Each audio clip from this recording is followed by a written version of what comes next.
Alors bien, ravi donc de vous retrouver pour cette dernière séance, donc la neuvième du séminaire annuel consacré au mouvement de l'histoire. Donc juste avant de donner la parole donc à Laurent, je vais faire quelques rappels des publications récentes. Donc, Gabriel Pérez a fait paraître en janvier dernier donc, son essai À la fin du monde, il fera beau en collaboration avec Florian Massip aux éditions de l'Atelier. Aux éditions Eliott, dans la collection de l'éclectique initiée par le peintre Christian Bonnefoy et animée par Gilles Anu, donc ce dernier est l'auteur d'un récent ouvrage Rousseau Babel sur la civilisation. Et enfin, il faut ajouter donc le recueil de sonnets, des 49 sonnets de Pascal Baquet dans Chemin à Ranguer, publié aussi donc dans la collection de l'éclectique aux éditions Eliott. Dans un entretien avec Michael Greenspan, donc Benny Lévy en 2000, Benny Lévy disait qu'on est dans une péripétie de l'histoire où la fin s'épuise à être une fin. Donc avant de donner la parole à Laurent Twil-Tartour, d'abord je vais le présenter, ensuite je mettrai en perspective son intervention. Donc Laurent Twil-Tartour est écrivain, cinéaste, il a été l'élève de Lévinas à 18 ans, avant de rejoindre donc l'Institut d'études lévinassiennes peu après la mort de Benny Lévy. Il est créateur et réalisateur d'une série distribuée par Apple intitulée Urban Wolf, série non verbale librement adaptée du mythe de Gigès dans la République de Platon. Il est installé à Los Angeles, donc chez Sony Pictures. Il travaille notamment avec l'écrivain Bret Easton Ellis sur son film The Canyons. Tu as été invité aussi par le MIT pour dispenser un cours sur l'avenir de l'écriture narrative intitulé Future Storytelling. Tu es enfin l'auteur d'une nouvelle d'anticipation dystopique, La main capricieuse, qui a été éditée aux éditions de la rue Saint-Ambroise. Enfin, tu es l'auteur d'un essai sur Sacha Guitry et du récent Achevé Sartre aux éditions Grasset dans la collection Figure. Alors, après nous avoir parlé donc l'année dernière, c'était en juin 2023, au cours d'une séance profondément dense du film Koyanis Katsi réalisé par Godfrey Reggio et sorti dans les salles en 1982 dans le cadre du séminaire sur la civilisation.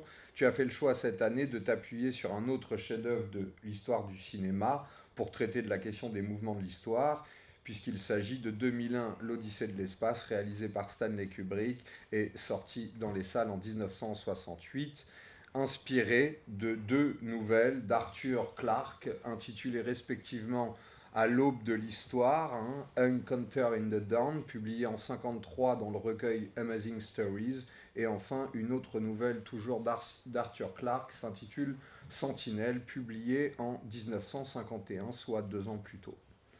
Alors si la simple répétition ne saurait tenir lieu de règle ou de loi, néanmoins ces deux gestes pris conjointement indiquent de toute évidence que tu ne sépares pas l'exercice de la pensée philosophique de la question esthétique et notamment de l'œuvre cinématographique. Non seulement tu admets que la pratique de la pensée se fait sous condition de l'œuvre d'art en tant qu'elle est cinématographique, mais en outre tu supposes que celle-ci produit et articule entre elles des propositions qui énoncent quelque chose du réel pris dans sa totalité.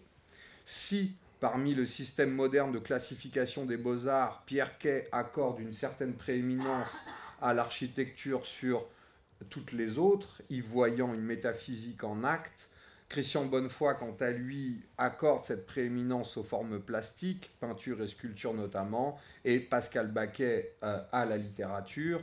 En revanche, toi, tu considères que cette prééminence doit revenir à l'un de ces derniers rejetons, la cinématographie, entendue comme art et comme technique, comme un ensemble de procédés qui permettent, par la projection d'images photographiques successives défilant rapidement, de donner l'illusion du mouvement continu. Ainsi, puisque l'œuvre cinématographique est essentiellement la projection d'images photographiques successives du réel, dès lors que le réel se définit comme mouvement continu, Elle est mise en image de l'histoire, mise en image de ses différents mouvements, mouvements mis en scène, mise en mouvement du mouvement lui-même, bref, un mouvement supérieur.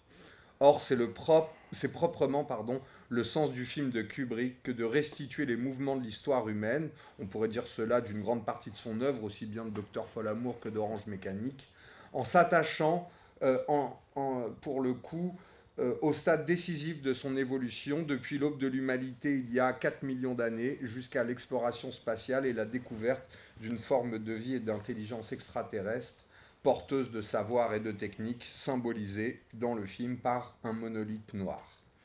Pourtant, cette mise en image du mouvement de l'histoire a la particularité de reposer sur une ellipse, la mise entre parenthèses de l'histoire de l'humanité depuis son apparition sur Terre jusqu'à la conquête de l'espace. Dans 2001, en effet, nulle révélation religieuse, nul événement politique, aucune guerre, aucune victoire, aucune défaite, aucun autre fait humain que l'évolution technique qui semble se confondre avec le mouvement même de la vie biologique, de l'apparition de l'outil à l'aviation spatiale, de l'aviation spatiale au développement de l'intelligence artificielle, et enfin de celle-ci à la découverte des origines de la vie.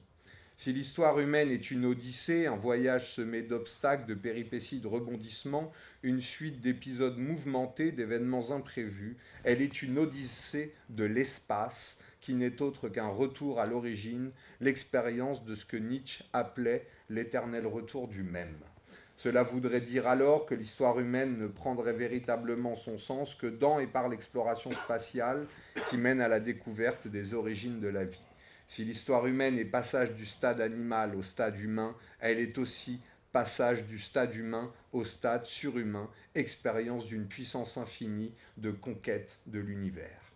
Pour parler du film de Kubrick, tu recours à 3 vocables distincts. Le monument en sa qualité esthétique, le vertige en son aspect visionnaire et le poème en sa dimension métaphysique, tous 3 ayant en commun l'histoire pour objet.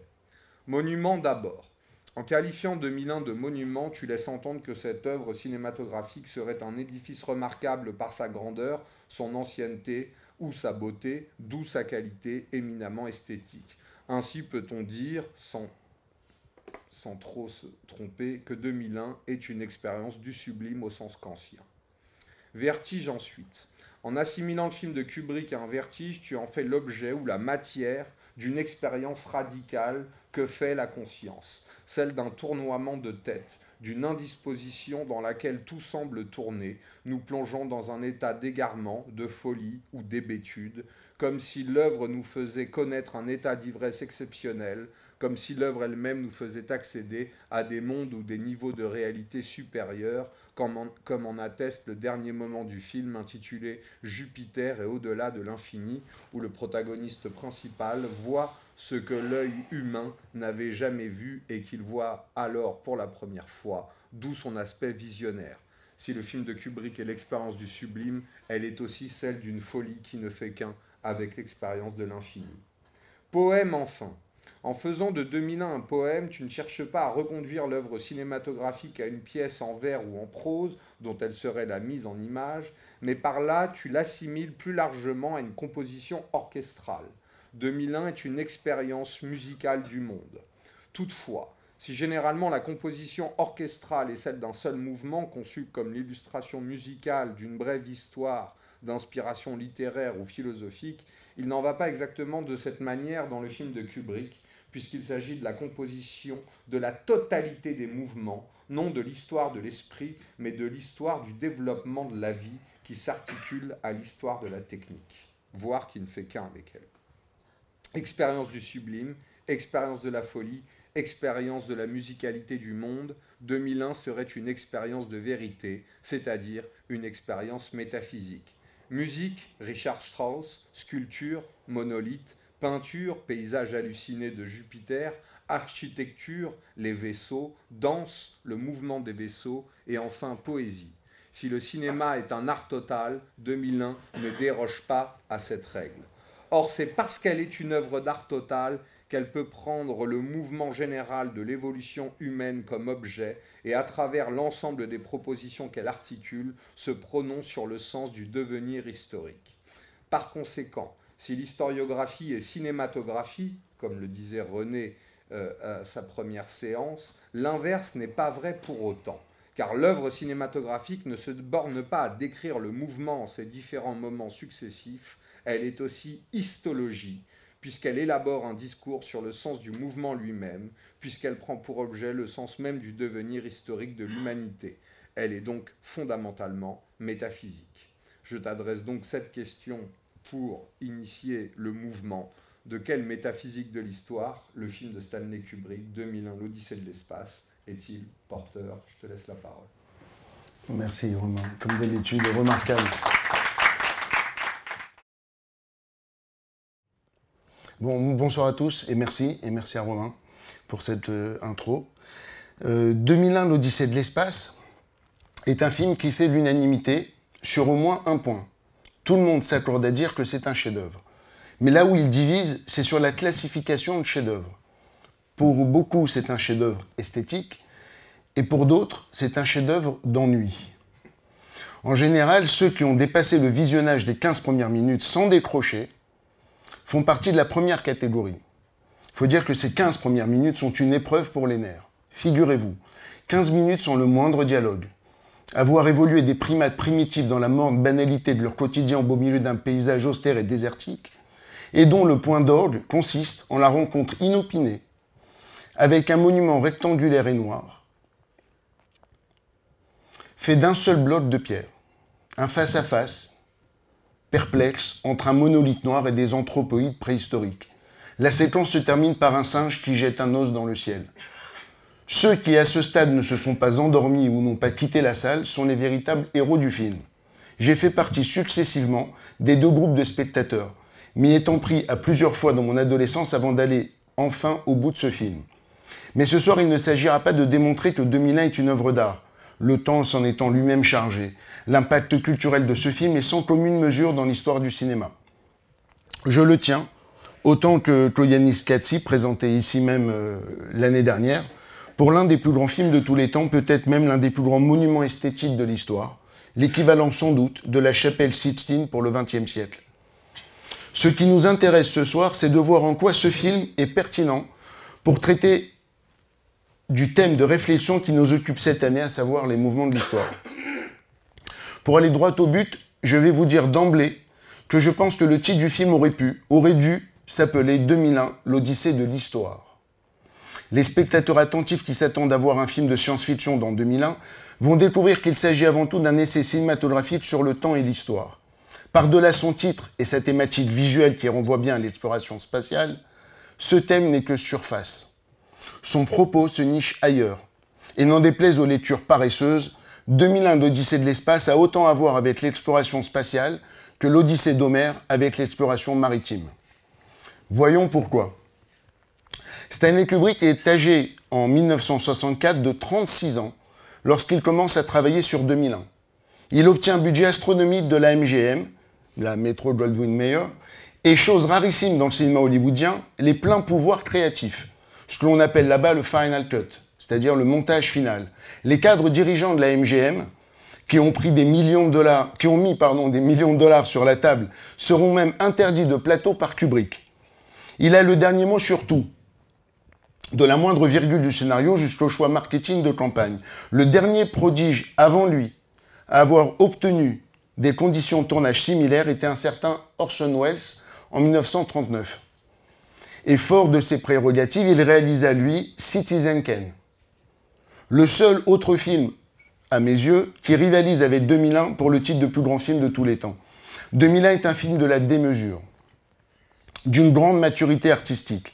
Il nécessita 4 ans de production, d'écriture et de tournage cumulés. Budget initial et calendrier seront largement dépassés, y compris le budget d'anxiolytique prescrit pour les dirigeants de la MGM. 2001 est le 8e film de son auteur et son premier film en couleur. Kubrick venait d'enchaîner coup sur coup 4 grands films à succès. Les Sentiers de la Gloire, Spartacus, Lolita et Le Docteur Folamour. Il était logiquement considéré comme un prodige du cinéma, doté d'une intelligence hors du commun. 2001 est un film d'une durée totale de 2h40, dont 2 pleines heures sans aucun dialogue. Le premier mot du film est prononcé au bout de 25 minutes. Et les 25 dernières minutes ne comportent elles aussi aucun dialogue. En ce sens, 2001 peut être qualifié d'expérience non verbale. Kubrick a renoncé pour ce film à toutes les conventions narratives, faisant un doigt d'honneur à la structure narrative robotique et formatée en 3 actes en vigueur dans le cinéma commercial hollywoodien. Son scénario est composé de 4 parties distinctes, 4 âges successifs, qui représentent 4 mouvements de l'histoire. Les personnages n'y sont pas récurrents, les héros sont successivement des singes, des humains, une intelligence artificielle, une grosse pierre et un fœtus astral. Il n'y a pas d'intrigue, pas de résolution, pas d'histoire, pas de récit romanesque, pas d'enjeu romantique, pas de contexte, pas de héros au sens classique du terme, ni de méchant, aucun personnage auquel le public pourrait s'identifier. La fin du film est un mystère plus énigmatique encore que son début. Bref, un défi narratif complexe et déroutant. Et si le film dure 2h40, son temps narratif, lui, s'étale, comme l'a dit Romain, sur plus de 4 millions d'années. Et pour cause, l'ambition de ce film est de raconter rien de moins que l'histoire de l'humanité, de ses origines premières à son accomplissement ultime. De par cette ambition, son sujet et son traitement, 2001 ne ressemble à aucun autre film, même aujourd'hui, 60 ans après sa sortie. Cet ovni cinématographique est sorti le 3 avril 1968. Nombreux s'attendaient à un flop cosmique. Certains spectateurs se sont enfuis du cinéma lors de la première projection à New York, avant la fin de la longue séquence muette initiale où l'on voit des primates gesticuler. Et la fin du film a laissé dubitatif une grande partie des premiers spectateurs restés vaillamment jusqu'au bout. Les grandes plumes critiques de l'époque ont été incendiaires. Et pourtant, ce film expérimental à grand budget, sans aucun élément commercial attractif, sans vedette, sans romance, sans humour, difficile d'accès, exigeant, déroutant, et auquel personne n'avait rien compris, deviendra le plus gros succès du box-office nord-américain de l'année 1968. Un triomphe commercial, dépassant des films pourtant très populaires et honorables comme La planète des singes, Rosemary's Baby, Bullitt et Funny Girl, tous sortis la même année. Il est resté à l'affiche pendant 103 semaines consécutives à Los Angeles. Qui dit mieux? Cet exploit est rarissime, à la fois élitiste et populaire, œuvre d'art et divertissement pour les masses, exigeant et populaire donc. Je ne connais aucun autre film qui ait réitéré cet exploit depuis. Vous l'aurez compris, nous sommes loin d'un simple film de divertissement, à des années-lumière du cinéma popcorn. Le film est d'une telle richesse que l'on pourrait se livrer à des dizaines de conférences sur le moindre de ses aspects formels ou intellectuels, sa beauté plastique, ses prouesses visuelles, ses visions prophétiques, sa poésie, sa philosophie, comme Romain les a évoqués tout à l'heure. Aucun film n'a été autant commenté, analysé, disséqué depuis la naissance du cinéma. Le moindre des 611 plans qui le composent peut faire l'objet de plusieurs études. Là, vous avez, j'aime bien ça, vous avez tout le film. Chaque pictogramme, comme on dit, chaque image, si vous voulez, en partant chronologiquement en haut à gauche, bien sûr, et de gauche à droite en descendant, vous avez tout le film qui défile. Ça fait 611 plans en tout. Et ceux qui ont un peu le film en tête, ceux qui l'ont vu, peuvent remarquer au niveau déjà plastiquement, rien qu'avec cette image-là, on voit déjà tout le film et tout le prodige qui est réalisé là. Même au niveau des couleurs et tout. Merci. Mais c'est un film qui livre difficilement ses clés. 2001 étant principalement non-verbal, ne s'exprimant qu'avec des images en mouvement et du son, le défi d'en déceler le sens caché est bien plus grand que pour les autres films kubrickiens de facture verbale. Nombreux s'y sont essayés depuis 1968, plus que pour autant autre film, mais peu ont été vraiment pertinents. Pour ne pas dire véritablement aucun. Pour moi, bien sûr. Pour vous dire, une des thèses les plus populaires voudrait que 2001 soit inspiré de la philosophie de Nietzsche, en partant du seul et unique fait, très tiré par les cheveux, de l'utilisation d'une musique de Richard Strauss, son fameux poème symphonique intitulé « Ainsi parlait Zarathustra », je le dis en français, qui lui est vraiment inspiré, ce poème symphonique, du poème philosophique éponyme du philosophe à moustache. De là, on a eu droit à tous les fantasmes d'intertextualité. La fin du film comme référence au surhomme nietzschéen, un film en réaction au nihilisme, l'éternel retour, évoqué par Romain aussi tout à l'heure, la volonté de puissance, la mort de Dieu. Il ne manquait plus qu'au film un lion, un chameau et des colombes. Ceux qui ont lu Nietzsche me comprendront. Pour ma part, je pense que l'utilisation de la musique de Strauss par Kubrick est bien plus prosaïque et qu'elle collait tout simplement le plus parfaitement du monde avec les images d'un point de vue émotionnel.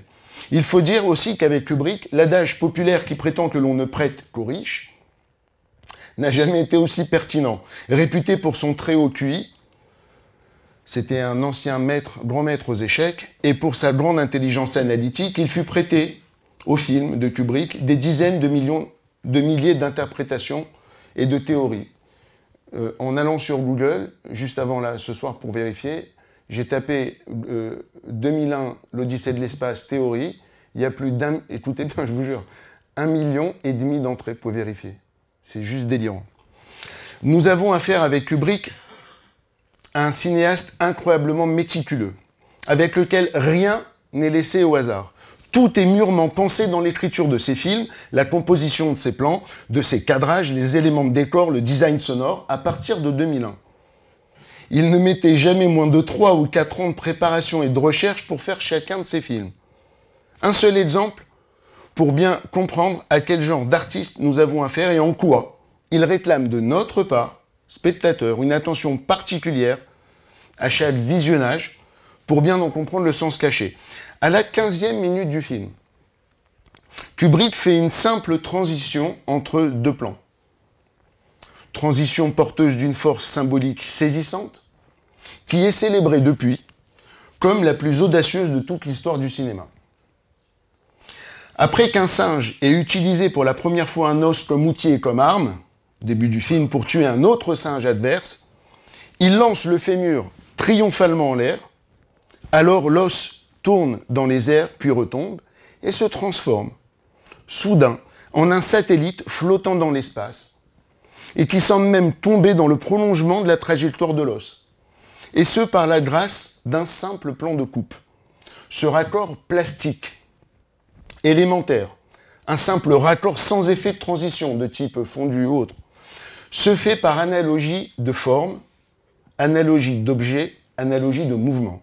Le mouvement n'est pas rompu entre les deux âges très éloignés de l'histoire, éloignés de plusieurs millions d'années, et rapproché par une transition d'une seule seconde qui en fait la jonction.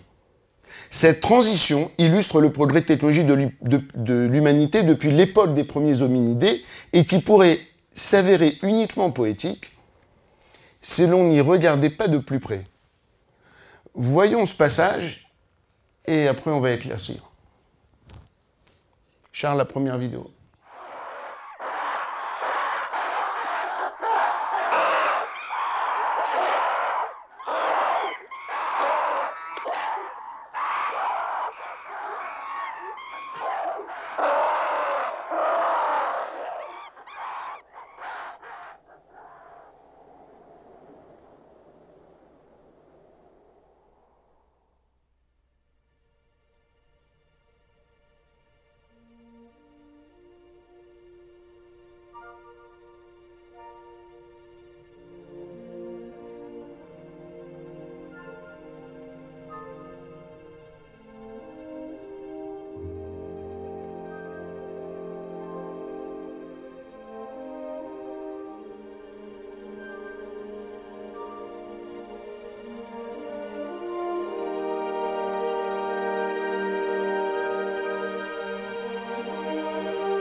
Donc, en effet, la transition est sublime. Le ballet des satellites qui suit est majestueux. Mais il est pourtant moins poétique que l'on pourrait penser. Car si l'on regarde attentivement ces satellites, leur forme et les petits logos qu'ils arborent sur leurs flancs, on comprend la séquence très différemment. Il y a 4 satellites. Mais avez-vous vu déjà des satellites ayant cette forme? Jamais.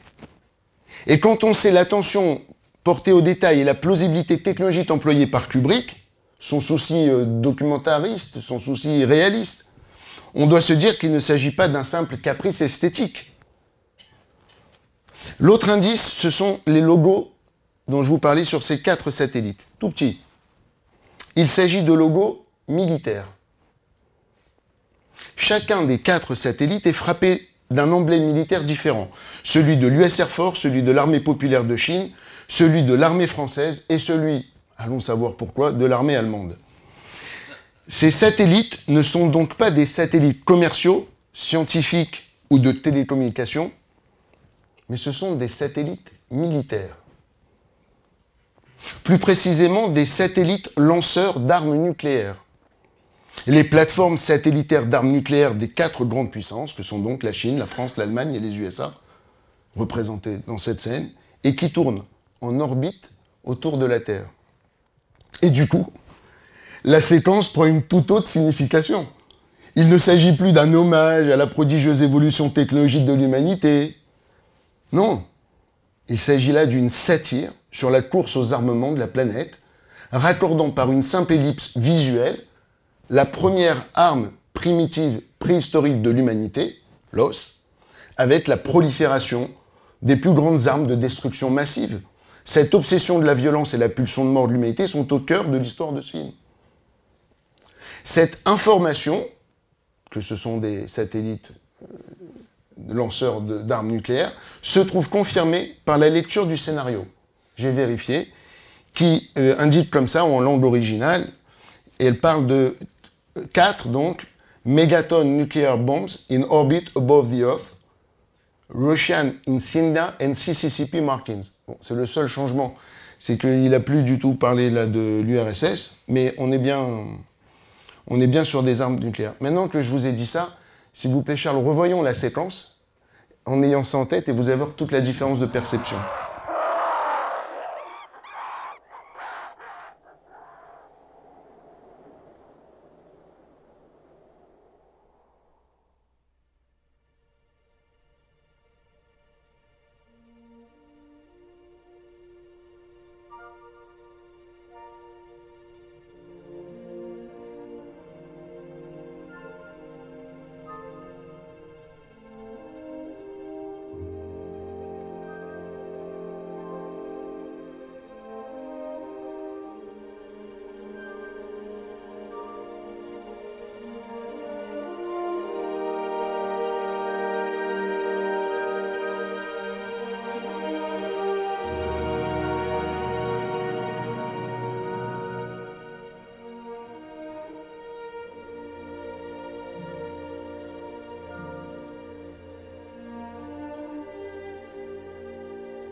Merci.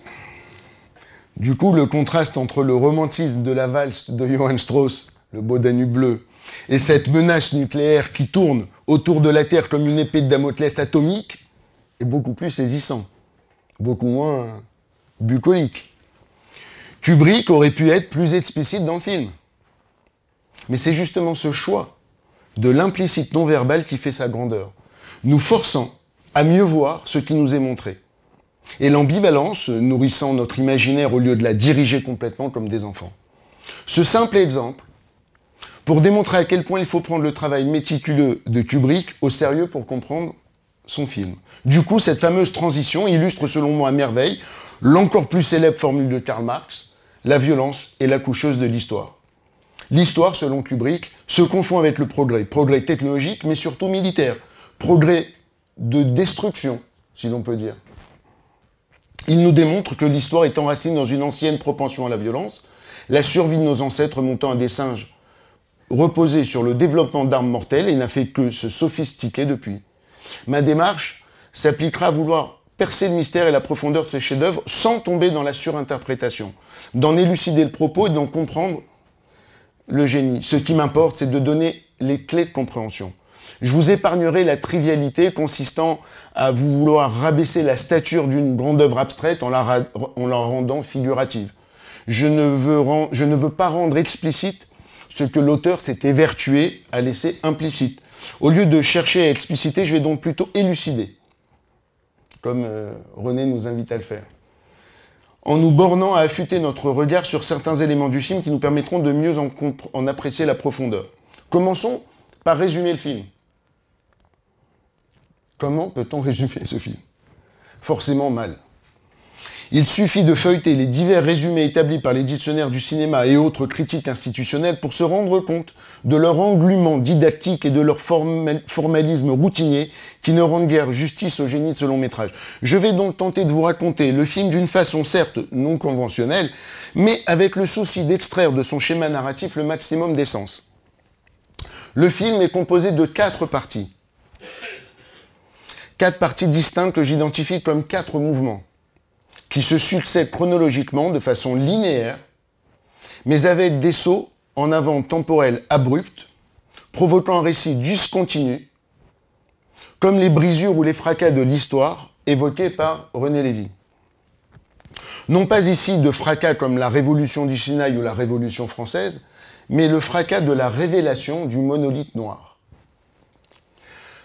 La première partie, premier mouvement, dure 15 minutes, la seconde 35 minutes, la troisième 60 minutes et la quatrième 23 minutes. Selon moi, 2001 a une structure musicale, celle de la symphonie précisément, qui est traditionnellement constituée elle aussi de 4 mouvements. Les 4 mouvements de l'histoire de 2001, que d'autres appellent 4 parties, sont donc: premier mouvement, l'aube de l'humanité. Les singes primitifs sont végétariens. Ils passent leur journée à chercher quelques plantes à se mettre sous la dent dans leur désert aride. Ils sont la proie de féroces prédateurs. Quand ils trouvent une source d'eau, elle est convoitée par des clans adverses et ils doivent se battre pour la défendre. Mais ils échouent et perdent le contrôle de leur source d'eau potable. Ils vivent alors dans une anxiété profonde. Et puis apparaît un matin un énorme bloc de pierre noire monolithique et rectangulaire. Sa présence provoque chez nos singes un mélange d'effroi et d'excitation. Les singes surmontent leur peur et leur curiosité l'emporte. Ce monolithe les intrigue et les fascine. Son apparition est accompagnée d'une chorale de voix, un oratorio. Quelque chose change alors chez nos singes. Une sorte de révélation, de naissance d'une conscience, d'un libre arbitre, d'une nouvelle forme d'intelligence. À partir de là, le singe devient autre. Le singe, en jouant avec des ossements, découvre l'usage de l'outil. Un fémur, un os devient alors pour lui une massue. Armé, il devient chasseur. Il devient carnivore. Puis il reconquiert son territoire, reprend possession de sa source d'eau potable en livrant bataille au clan de singes adverses. Il devient meurtrier, tueur. Être armé, se défendre, tuer, provoque pour Kubrick la transition du singe à l'humain. Le deuxième mouvement. On est 4 millions d'années plus tard. Les outils de l'homme ont évolué, leur technologie s'est déployée hors de la Terre, dans l'espace. Et sur la Lune, le monolithe noir fait une nouvelle apparition. Sur une base militaire américaine. La Lune, dans cette séquence, est colonisée par différentes puissances. Chacune, bien sûr, a son parcelle de Lune, si je puis dire. Cette fois, la réaction des hommes est très différente de celle des singes, quand ils voient ce monolithe. Au lieu de provoquer en eux une excitation jubilatoire, il suscite en eux un repli clanique, un refus du partage. L'excitation laisse place à une curiosité arrogante. Les hommes se préoccupent de prendre des selfies de félicitations devant le monolithe noir. Le singe était devenu homme et l'homme est devenu con. Du coup, le monolithe et les voix se muent en un son strident assourdissant. Puis le monolithe se tait, comme fâché contre l'humanité. L'attitude des Américains dans le film, lorsqu'ils découvrent le monolithe sur la Lune, au lieu de partager la révélation, avec un R majuscule, avec l'humanité tout entière, ils mentent, conspirent, veulent garder la révélation secrète à eux, attitude méprisable, faisant écho à la première partie du film où deux clans de primates se battaient pour une même source d'eau potable. Mentir, dissimuler pour garder un avantage sur nos adversaires, sur l'autre clan. Les mêmes schémas comportementaux, avec 4 millions d'années d'écart. Deux grandes nations, USA et URSS à ce moment-là, s'affrontent dans une domination territoriale. Rien n'a donc changé. Sauf que la stratégie civilisée, c'est-à-dire la diplomatie, la représentation technicisée, cache la prédation. La même rivalité primaire sera toujours en action 4 millions d'années plus tard, entre les deux rivaux. Troisième mouvement. Nous sommes 18 mois après la découverte du monolithe sur la Lune. Et nous sommes à bord cette fois d'un vaisseau spatial. Au cours d'un voyage interplanétaire, les hommes se mettent en quête d'un autre monolithe niché, supposément, aux confins de la planète Jupiter. L'équipage du vaisseau est composé d'un 5e membre d'équipage qui n'est pas humain. Il s'appelle HAL 9000. C'est un ordinateur, une intelligence artificielle. Au moment où il fait ce film, l'expression n'existe même pas. Il a une sorte de préscience. Mais aujourd'hui, on ne peut que dire que c'est une intelligence artificielle. Il est l'outil le plus sophistiqué jamais inventé par l'homme, dans le film. C'est sans doute la première fois dans l'histoire du cinéma que l'on entend un ordinateur parler. Et avec une voix humaine non robotique. Qui plus est, employant une langue châtiée et sophistiquée. HAL 9000 a une réputation d'omniscience, d'infaillibilité, de perfection. Mais à l'approche du monolithe, l'outil parfait va dérailler. Il va s'autonomiser, acquérir une conscience, comme avant lui les singes, se transformer en arme, se retourner contre ses créateurs, les hommes, et il va chercher à les tuer. Une lutte à mort s'engage. HAL 9000 tue 4 des 5 astronautes membres de son équipage. Tel un golem, l'objet inventé par l'homme se retourne contre lui. Le 5e astronaute parvient finalement à tuer HAL 9000, à le débrancher, à le déconnecter. Victoire de l'homme sur la machine, de l'esprit sur la matière. 4e et dernier mouvement. L'homme qui a vaincu HAL 9000, qui s'appelle le professeur Bowman, est amené aux confins de l'espace infini, à la porte de l'éternité, vers un espace métaphysique, pour te répondre, Romain. Un lieu purement allégorique, matérialisé par un appartement de style Louis XVI, représentant le beau idéal, la pureté et la grandeur de l'art des anciens. Il est le seul être humain à avoir droit à un face-à-face avec le monolithe noir, un tête-à-tête. Fait penser à Moïse. Le plan où l'homme mourant dirige son doigt vers le monolithe renvoie définitivement à Michel-Ange et sa représentation de la création d'Adam dans la chapelle Sixtine. On peut avoir l'extrait? Merci.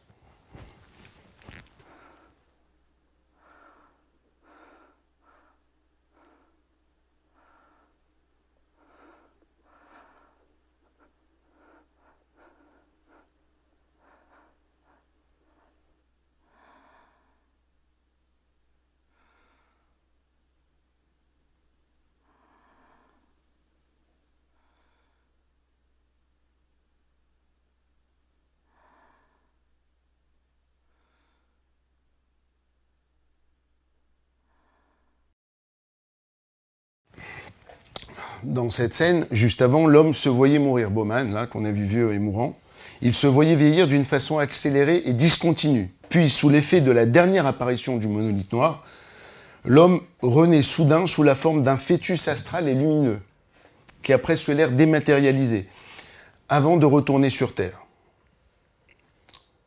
C'est la fin du 4e mouvement. Et dans ce dernier plan du film, on voit le fœtus astral se tourner vers nous et nous regarder dans les yeux. Alors là, libre à nous d'interpréter si c'est une menace ou une promesse. Kubrick ne tranche pas. Il laisse ses spectateurs se faire leur avis. Fin du film. À la fin, donc, je vous disais, le fœtus astral nous regarde dans les yeux. Ce que ça signifie pour ceux qui ont une connaissance soutenue de l'art cinématographique, on appelle ça casser le quatrième mur. Vous êtes familier avec ce terme, cette expression ? Hein, casser le quatrième mur, c'est quand en fait on regarde la caméra. Autrement dit, c'est une transgression d'un code narratif, puisqu'on dit au public « je suis conscient qu'il y a une caméra, que vous me regardez ».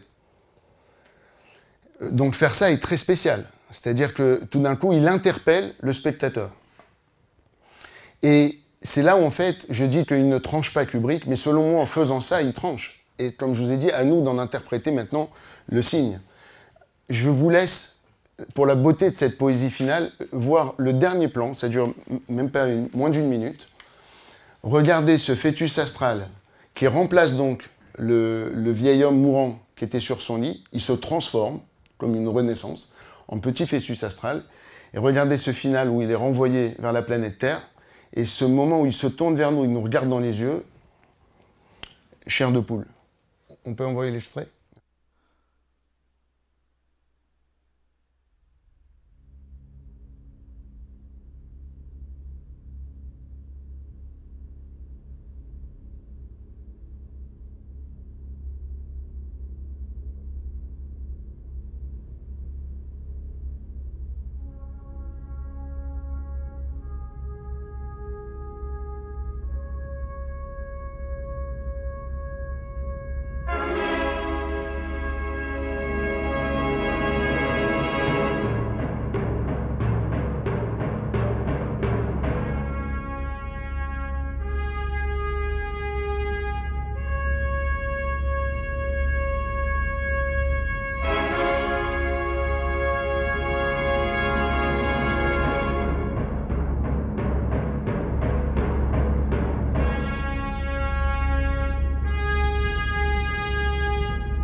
Donc voilà, pour moi, ce regard interpelle notre conscience, et c'est pour ça qu'il a brisé le quatrième mur. Ce n'est pas une fin, en fait, c'est un nouveau début. La fin de l'histoire ici marque un nouveau départ, une renaissance. Le fœtus astral représente l'aboutissement de l'histoire. Le fœtus astral serait-il la représentation symbolique de l'âme, de l'après-vie? Serait-ce une fin eschatologique? L'eschatologie cosmique s'occupe de la fin des temps, je rappelle, du jugement dernier, de la résurrection. Les morts ressuscitent, l'éternité peut commencer. Il y a aussi une interprétation avec l'eschatologie juive. Le concept des temps messianiques figure dans les 13 principes de la foi de Maïmonide. Maïmonide va jusqu'à en faire une base de l'appartenance au peuple juif au cours de son commentaire sur la Mishnah Sanhedrin, où cette thèse est originellement présentée. La figure que prendra le Mashiach ben David ne fait cependant pas l'objet d'un consensus. Le Messie juif. Il y en a cependant une qui retient mon attention et qui pourrait avoir servi d'inspiration à Kubrick pour la conception de son fœtus astral. C'est celle du prophète Isaïe dans la Bible hébraïque, chapitre 9, verset 5. « Un enfant est né pour nous, un fils nous est donné. Il a reçu l'autorité d'un roi. On lui donne pour nom conseiller merveilleux. Dieu fort, Père pour toujours, Prince de la paix. Il étendra son autorité et assumera une paix sans fin au trône du roi David et à sa dynastie, qui aura pour base et appui le droit et la justice dès maintenant et à jamais. Quant à la résurrection des morts, comme celle évoquée à la fin du film, Maïmonide l'affirme comme son 13e principe de la foi. Il pense que les ressuscités mourront pour renaître, mais uniquement en esprit, dématérialisé, peut-être comme évoqué par ce fœtus astral. Maïmonide est d'avis que l'aboutissement de la création sera un monde de spiritualité totale. Dans le monde futur, écrit-il, il n'y a pas de forme ou de corps physique, seulement des âmes. Les âmes jouiront du rayonnement de la présence divine, elles connaîtront et comprendront la vérité divine, qui ne peut être connue tant que l'on est dans le corps sombre et bas. C'est une nouvelle vie sans mort, car la mort n'est qu'un événement du corps. C'est la récompense qui ne peut être surpassée par une autre récompense, et le bien qui ne peut être surpassé par un autre bien. Voilà pour le résumé du film. Nous remarquerons que Kubrick a opté pour une narration non pas hollywoodienne, Dieu merci, mais une narration homérique, une narration par le mythe. Pourquoi par le mythe? Parce qu'il a compris que c'est dans la création de mythes que se révèle tout le génie du médium cinématographique, dont l'étymologie grecque signifie l'écriture par le mouvement. Si beaucoup ont voulu voir en Kubrick un héritier de Nietzsche, il est selon moi avant tout un héritier d'Hésiode et d'Homère. Avec 2001, il a été davantage poète que philosophe. Il a créé des mythes bien plus qu'il n'a dégagé une quelconque conception philosophique cohérente. En ayant entrepris une réécriture des mythes, en imposant notamment un nouveau récit des origines et de la finalité, Kubrick peut être considéré par sa virtuosité comme un poète égal à Homère. Kubrick a utilisé l'Odyssée d'Homère à la fois comme modèle de valeur littéraire et comme source d'inspiration pour son titre, bien sûr. L'Odyssée d'Homère, qui a inspiré un grand nombre d'œuvres littéraires et artistiques au cours des siècles, tire son nom de son personnage principal, Ulysse. Ulysse, dont le prénom original en grec se dit Odysseus. Depuis donc, ce nom propre, Odyssée, a fini par désigner par antonomase un concept. Il est devenu un nom commun signifiant un récit de voyage mouvementé, riche d'incidents et d'aventures singulières. Kubrick, pour son titre, a encadré son Odyssée d'un nombre, 2001, et d'un mot, l'espace. L'année 2001 a été choisie par Kubrick parce qu'elle est à la fois la première année du XXIe siècle, la première année du 3e millénaire, et parce qu'elle évoquait pour les millénaristes l'année de la fin du monde. Et l'espace, parce qu'il est venu à l'esprit de Kubrick que pour les Grecs du temps d'Homère, les vastes étendues de mer devaient évoquer le même genre de mystère et d'éloignement que ne l'évoque l'exploration spatiale pour nos générations. Le fameux ordinateur HAL 9000, enfin, la prodigieuse intelligence artificielle qui est au centre du récit de la troisième partie du film, et ce qui a tant marqué, cet ordinateur, je pense que la plupart de vous connaissent, et qui a tant marqué la conscience collective depuis sa sortie, et lui aussi, HAL 9000, une référence à l'Odyssée d'Homère. Avant de vous dire pourquoi, regardons à quoi ressemble HAL 9000 dans le film. Bonjour Karl, comment ça va à bord? Bonjour Monsieur Hammer, tout est parfaitement en ordre. Karl, vous avez une énorme responsabilité dans ce voyage. On pourrait dire que vous portez la plus grande part des responsabilités confiées aux membres de ce vaisseau. Vous êtes en fait le cerveau et le système nerveux de l'astronef. Et vous êtes programmé aussi pour surveiller l'état des savants qui sont en hibernation. Vous est-il jamais arrivé de douter de vos capacités? Permettez-moi de vous répondre en d'autres termes. La série de superordinateurs Karl est la plus perfectionnée que l'on connaisse. Aucun appareil de cette série n'a jamais fait d'erreur, ni même déformé un renseignement. Nous sommes tous, pour autant que ces mots aient un sens précis, parfaitement au point et incapables de nous tromper. Karl, malgré votre immense capacité de raisonnement, éprouvez-vous un complexe du fait que vous dépendez des hommes pour mener à bien vos instructions? Pas le moins du monde. Je suis heureux de collaborer avec l'homme. J'entretiens d'excellents rapports avec le professeur Poole et le professeur Bowman. Professeur Poole, quelles sont les impressions d'un homme qui vit pendant des mois en contact quasi permanent avec Karl? Vous avez bien défini tout à l'heure notre forme de relation. Karl est le 6e membre de notre équipage. Au bout de quelques jours, on s'habitue à l'idée qu'il est doué de l'usage de la parole, et on le considère comme un individu. En discutant avec l'ordinateur, on éprouve la sensation qu'il est capable de réactions émotionnelles.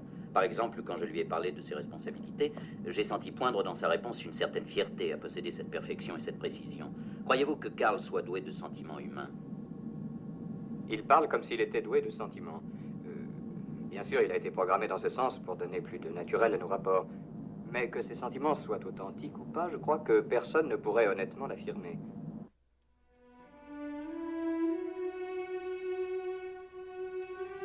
Cette mission est trop importante pour moi. Je ne puis tolérer que vous la mettiez en péril. Je ne sais pas du tout ce que tu veux dire, Karl. Je sais que Frank et vous aviez l'intention de me déconnecter. Je regrette, mais je ne puis absolument pas courir ce risque.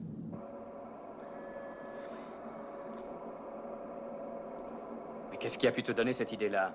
Dave, en dépit des précautions minutieuses que vous preniez dans la sphère pour m'empêcher de vous entendre, j'ai pu observer le mouvement de vos lèvres. Très bien, Karl. Dans ce cas, je rentrerai par les coutilles de secours. Sans le casque de votre scaphandre, je vous prédis de grosses difficultés, Dave. Ne discute pas, Karl. C'est moi qui commande. Ouvre la porte A. Dave, je crois que nous n'avons plus rien à nous dire. Adieu. Kubrick a choisi, comme vous le voyez, de représenter visuellement HAL 9000. Alors, dans la version française que je vous ai mis ce soir, il est baptisé Karl. Allons savoir pourquoi. Et donc, je vous disais, il a représenté visuellement HAL 9000 par un œil optique rouge et une voix, comme vous avez entendu, suave et ensorcelante. Le premier, l'œil optique rouge, renvoie au Cyclope d'Homère. Cet être géant et anthropophage, pourvu d'un seul œil. Cyclope qui va combattre Ulysse de la même façon que HAL 9000 va combattre les hommes. Et sa voix renvoie aussi au chant envoûtant des sirènes qui voulaient attirer Ulysse à elle. Il est aussi intéressant de noter que dans la mythologie grecque, le Cyclope porte le nom de Polyphème. En grec ancien, signifie littéralement « qui parle beaucoup », bavard. Enfin, autre référence à Homère à la fin du film, bien sûr avec le retour du fœtus astral vers la Terre, comme le retour d'Ulysse à Ithaque. Comme son illustre référence homérique, 2001, l'Odyssée de l'espace s'inscrit dans le genre de l'épopée, dont la puissance évocatrice des images et de la musique constitue tout son caractère poétique. Il s'agit même, selon moi, plus précisément, d'une épopée visionnaire.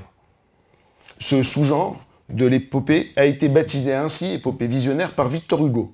Pour Hugo, l'épopée visionnaire, si elle respecte nombre de traits communs à la majorité des épopées, est une œuvre bien plus mystique que guerrière, plus métaphysique que matérielle, plus universelle que nationale.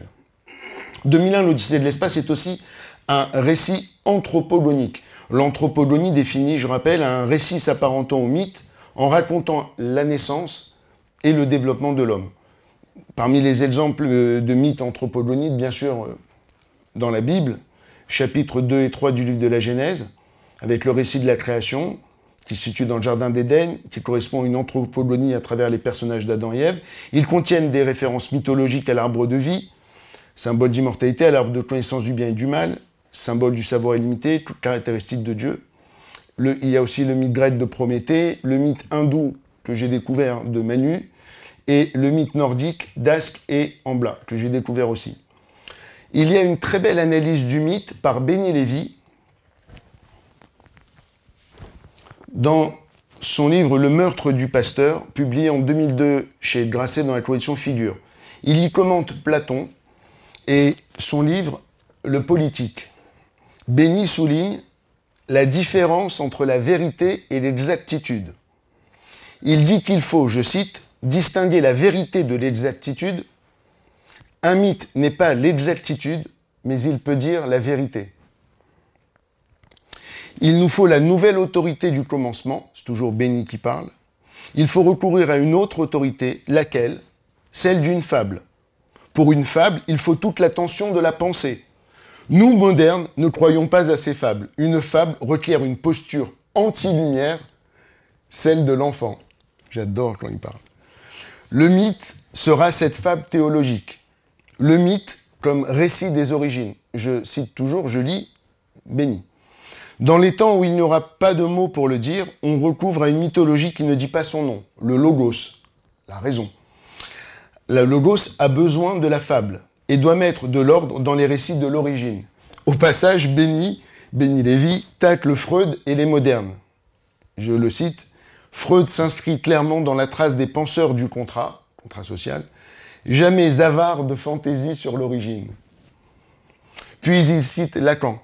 « L'important de Totem et Tabou, le livre de Freud, c'est d'être un mythe, et on l'a dit peut-être, le seul mythe dont l'époque moderne ait été capable. Et c'est Freud qui l'a inventé. » Enfin, Benny Lévy nous dit que lorsque Rashi veut définir ce que les textes de la Gemara appellent le Chochma Yavanite, c'est-à-dire la sagesse grecque, Rashi ajoute que cette Chochma recourt à un lachon de Mélitza, c'est-à-dire à une langue mythique. Je vous propose de nous pencher maintenant sur le plus grand mythe que ce film ait créé, celui qui est devenu le plus grand symbole, le plus légendaire et le plus énigmatique de tous, le monolithe noir. Le personnage principal du film n'est pas un humain, ni un animal, mais un objet, un minéral, monumental, fait d'un seul bloc de pierre aux formes inorganiques, façonné par Dieu sait qui. Il représente, selon moi, une abstraction d'essence métaphysique, une allégorie métaphysique. Nous y reviendrons. Ce bloc de pierre massif est un monolithe d'un noir profond mesurant 3 mètres de haut, de forme parallépipède rectangle. Un parallépipède rectangle est au rectangle, ce que le cube est au carré. Autrement dit, un rectangle en 3 dimensions. Ce monolithe noir est le véritable héros du film. Il est le moteur narratif de l'action, du mouvement, le sujet même du récit, la causalité de tous les autres personnages du film, la causalité de tout ce qui, dans le film, se meut, la causalité du mouvement de l'histoire. L'histoire, ici, se confond avec l'histoire de l'humanité. Dans la première partie du film, qui dure donc 15 minutes, le monolithe noir fait une apparition au milieu d'un clan de primates et provoque en eux un changement de condition, éveillant leur conscience. Suite à cette rencontre avec l'entité monolithique, les primates vont fabriquer leur premier objet à partir d'un ossement animal qui leur servira d'arme. Ils vont ainsi chasser, devenir carnivores, comme on l'a vu, puis l'arme, après avoir servi à leur alimentation, leur servira d'arme de défense pour défendre leur territoire et leur source d'eau potable contre un clan de singes étrangers. Ils vont commettre leur premier meurtre. C'est la seule séquence du film, cette première partie, le premier mouvement, c'est la seule séquence de tout le film qui se déroule sur Terre. Dans la seconde partie, qui dure 35 minutes et qui se déroule 4 millions d'années plus tard, le monolithe noir apparaît cette fois sur la Lune. Vous vous rappelez, dans une zone contrôlée par les USA. La Lune étant ici colonisée par les hommes et divisée en zones contrôlées par différents pays, la Lune,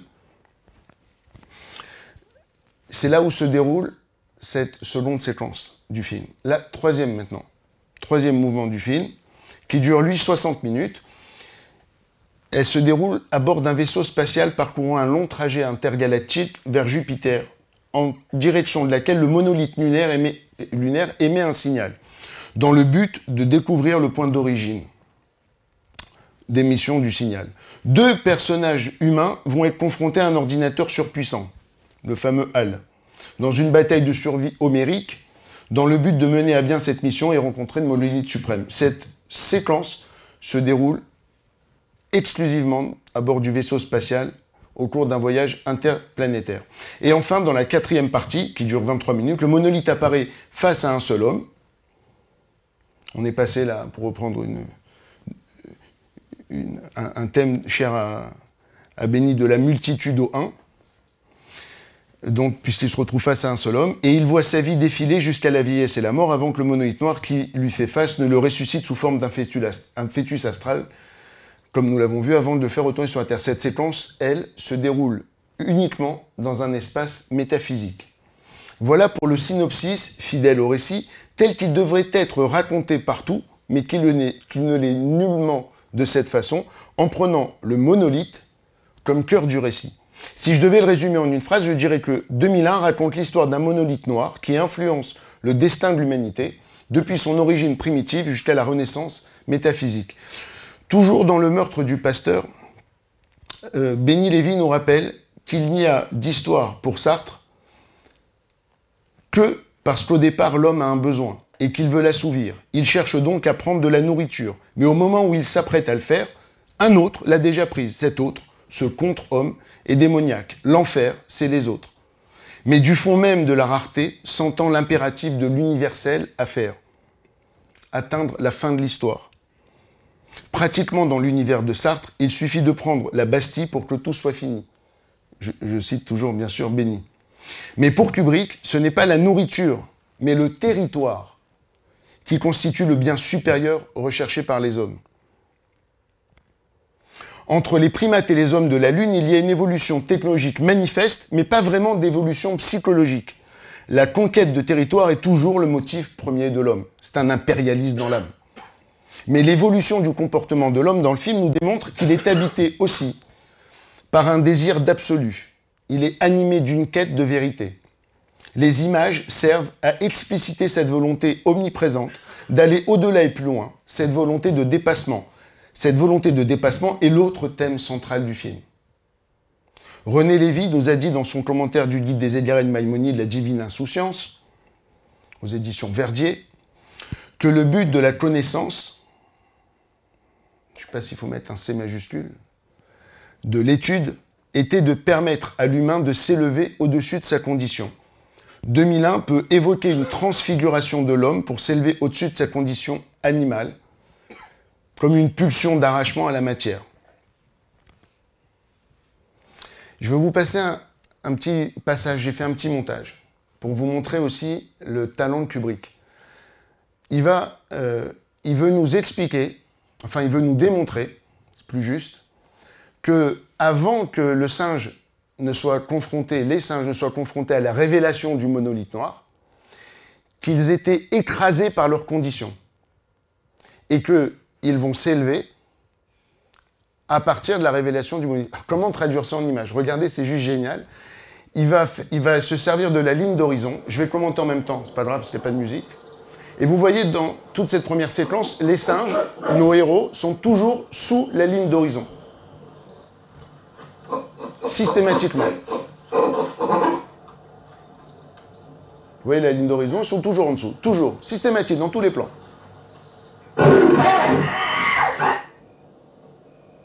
Pareil.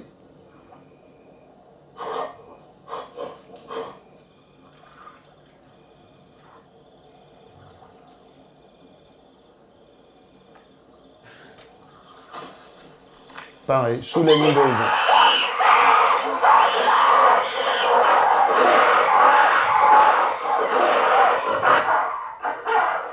Donc vous voyez, c'est systématique.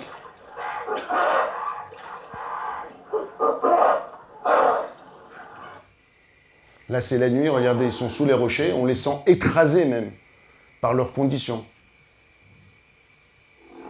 Ils sont à la merci de tout, en fait.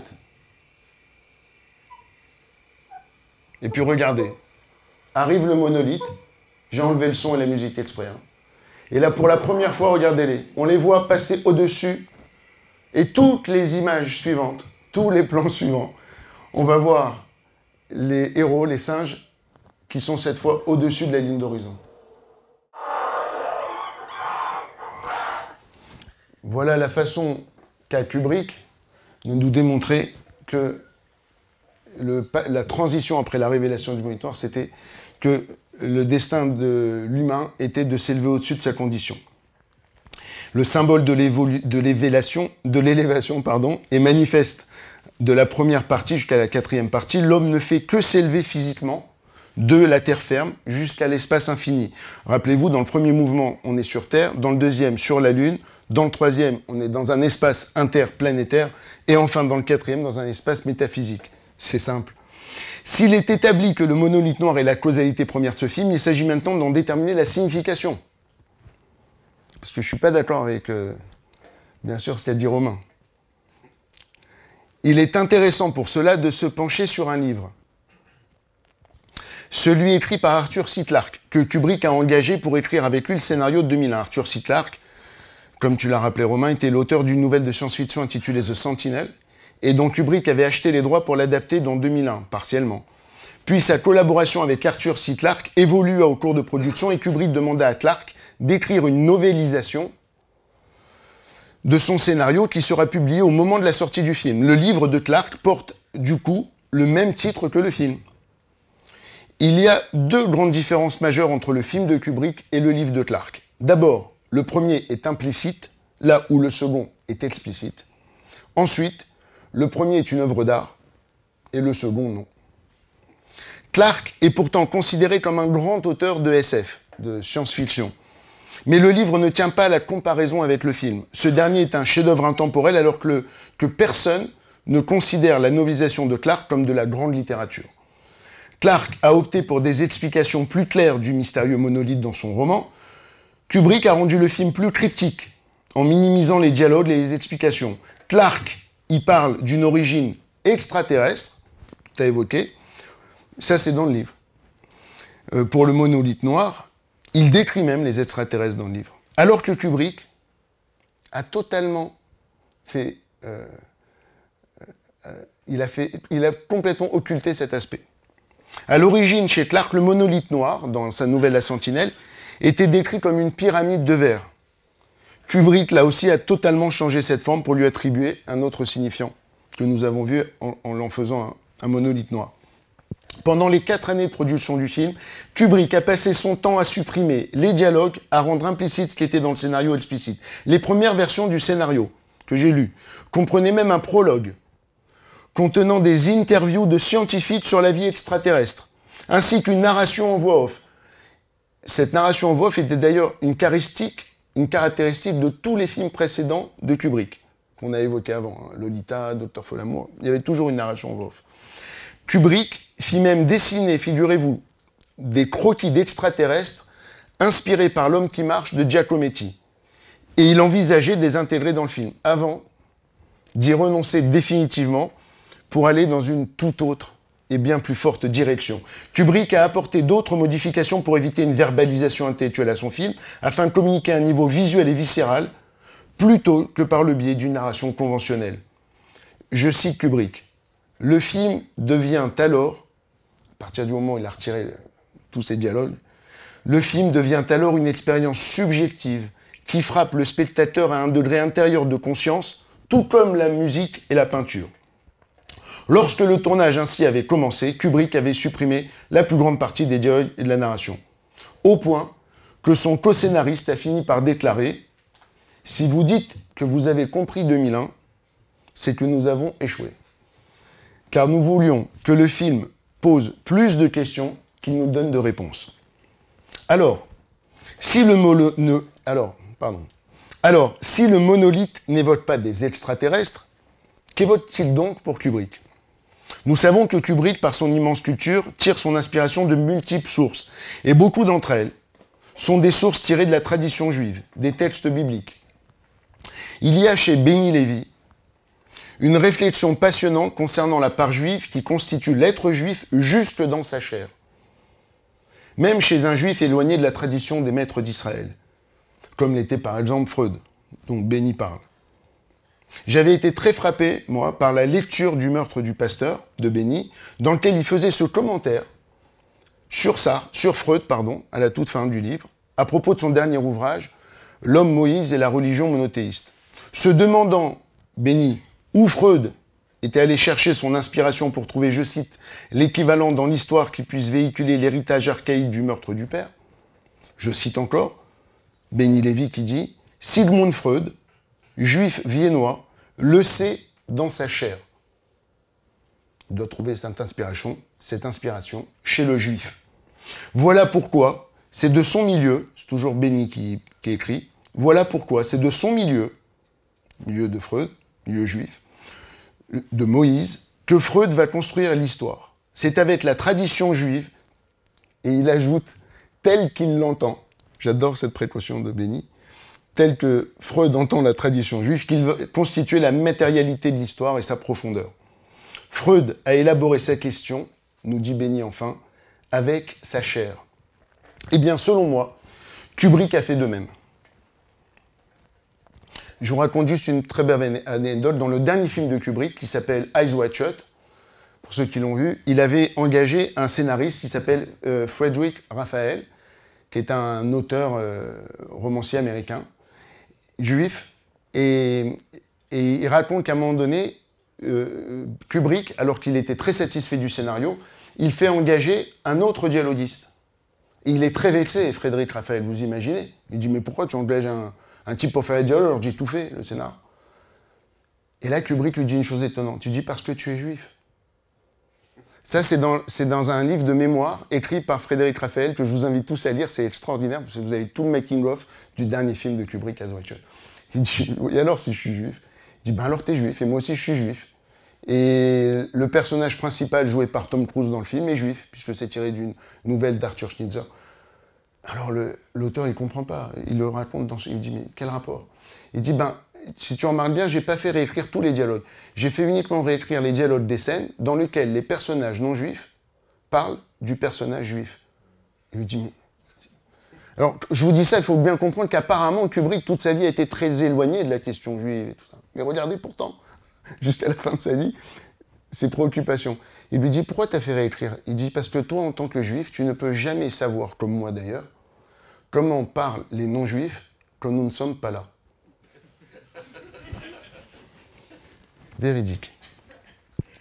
Donc le monolithe noir, présent tout au long du film, incarne une signification transcendante et symbolise, plus précisément, l'existence d'un Dieu qui influerait l'histoire de son début jusqu'à sa fin. Je cite à nouveau Benny Lévy dans Le meurtre du pasteur, parce que ça s'applique à ce que je vous dis. Il nous dit « Nous sommes condamnés à dire qu'il y a un Dieu. Le monde ne saurait être toujours, il continue, le monde ne saurait être toujours l'auteur de sa propre rotation. » Et puis Stanley Kubrick lui-même a fini par avouer 20 ans après la sortie de 2001, je le cite, « L'idée de Dieu est au cœur de 2001. » Mais pas la traditionnelle image anthropomorphe de Dieu. Je rappelle, pour ceux qui ne savent pas, l'anthropomorphie, c'est qu'on représente Dieu avec les mêmes caractéristiques physiques que l'humain. Donc là, forcément, le monolithe noir, ce n'est pas du tout une image anthropomorphe. Donc, il est très clair et net sur ça, Kubrick. Mais alors, voyons ce qui lie, du verbe lier, voyons ce qui lie l'idée de Dieu au monolithe noir kubrickien. Les pierres monolithiques, ou pierres dressées de grandes dimensions, plantées verticalement vers le ciel et revêtant un caractère sacré, sont communes à toutes les civilisations, répandues sur tous les continents depuis la nuit des temps.